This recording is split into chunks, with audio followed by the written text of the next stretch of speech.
Hi everyone, welcome back to Python Code Nemesis. In today's video, we are going to be looking at Pydantic models in Python for data validation.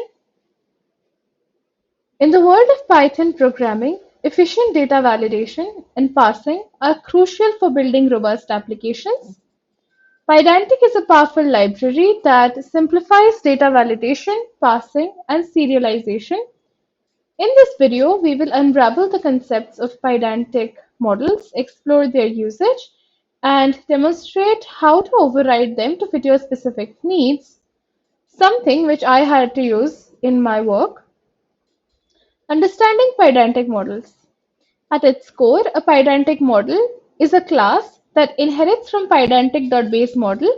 It provides a structured way to define the structure and validation rules for your data, making it easier to handle input, validate it, and convert it to other formats. Basic example.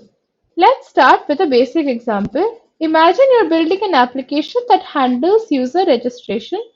You want to ensure that the input data, usernames and emails, is properly validated. So from Pydantic, you import base model. In this example, the user registration model, which is here, defines the structure of user data with a username field, which is a string, and an email field, which is validated as an email using email str. By creating an instance of the model, you automatically validate the input data. Overriding Pydantic models. While Pydantic models provide robust validation, there are scenarios where you might need to override or extend their behavior. Let's explore a few ways to achieve this. Custom validation. Suppose you want to enforce specific rules for usernames, like requiring them to start with a letter and have a minimum length.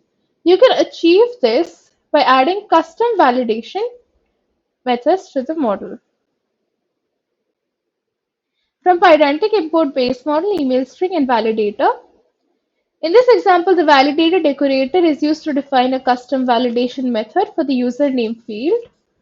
The method checks the username starts with a letter and has a minimum of 5 characters. Inheritance and extensions. You might need to create variations of a base model with additional fields or modified validation rules.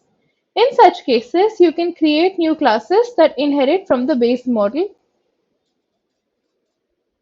So you can see that this extended user registration class inherits from user registration with an extra field age.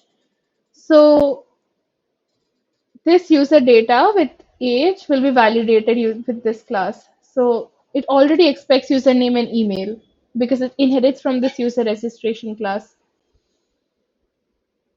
This way, you can build upon existing models while maintaining the validation and passing behavior. Conclusion. Pydantic models offer an elegant way to effectively define the structure and validation rules for your data, ensuring the application handles inputs correctly. That's it for this article. If you want to explore a little more on Pydantic, feel free to check out my Medium. Thanks for watching. Please subscribe to Python Code Nemesis. Have a great day.